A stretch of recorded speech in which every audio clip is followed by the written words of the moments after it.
ആദ്യത്തെ JBക്ക് വന്നപ്പോൾ എനിക്ക് ഒരുപാട് കൺഫ്യൂഷൻസ് ഉണ്ടായിരുന്നു. ആദ്യമായിട്ട് തന്നെ ഞാൻ ഒരു ഓൺലൈൻ കമ്പ്യൂട്ടറൈസ്ഡ് എക്സാം എഴുതുന്നത്. അപ്പോൾ എനിക്ക് ഒരുപാട് കൺഫ്യൂഷൻസ് ഉണ്ടായത് എങ്ങനെ എഴുതണം, എങ്ങനെയാണ് മെക്കാനിസം, ഒരു ക്ലിക്ക് അങ്ങ് മാറിപ്പോയാൽ മാർക്ക് പോകാനുള്ള ചാൻസ് ഉണ്ട്, അങ്ങനെ ഒരുപാട് കൺഫ്യൂഷൻസ് ഉണ്ടായിരുന്നു.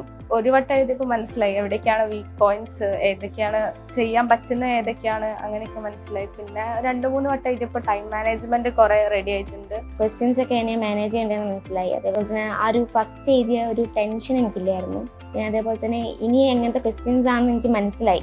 ഈ 2 അറ്റൻഡ് ചെയ്തപ്പോൾ എനിക്ക് മനസ്സിലായി ഏതൊക്കെ ക്വസ്റ്റ്യൻസ് ആ വരിക.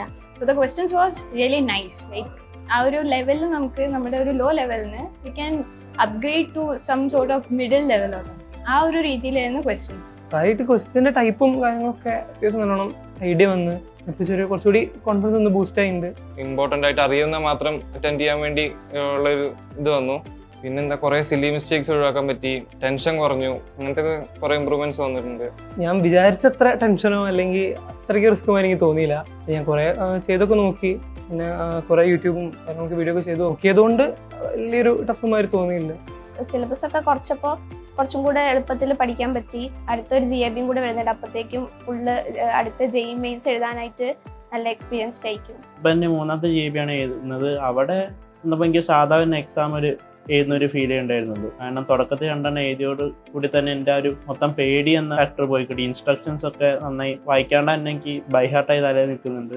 ക്വസ്റ്റ്യൻസ് എങ്ങനെയാണ് പാറ്റേൺ എന്നുള്ളത് മനസ്സിലായി കുറേയൊക്കെ. എന്താ വെച്ചാൽ ഫസ്റ്റ് ഓപ്ഷൻസ് ഉള്ളത്, പിന്നെ ന്യൂമറിക്കലായിട്ട് എഴുതുന്നതാണ്, അതൊക്കെ എങ്ങനെയാണെന്നുള്ളത് മനസ്സിലായി. മെറ്റീരിയൽസ് വെച്ചിട്ട് വർക്ക്ഔട്ട് ചെയ്തു. അപ്പം കുറച്ചും കൂടി സിമ്പിൾ ആയിരുന്നു. പിന്നെ നമുക്ക് ഏതൊക്കെ ഫോഴ്സ് ചെയ്ത് പഠിക്കേണ്ട ഏരിയ, നമ്മൾ പഠിച്ചാലും ചില ക്വസ്റ്റ്യൻസ് അറ്റൻഡ് ചെയ്ത് കഴിയുമ്പോൾ നമുക്ക് മനസ്സിലാവുക, ചെയ്തുകൊണ്ടിരിക്കുമ്പോഴാണ് നമുക്ക് പകുതി വെച്ച് നിന്നോ അതൊക്കെ മനസ്സിലാവുക. അപ്പം ഏതൊക്കെ നന്നാക്കണം എന്ന് മനസ്സിലാവും. പിന്നെ JEE മെയിൻസ് ജനുവരി അറ്റംപ്റ്റ് എഴുതുന്നുണ്ട്. അതിനേക്ക് വേണ്ടി നല്ലൊരു മോക്ക് ടെസ്റ്റ് ആയിട്ട് GAB കരുതി.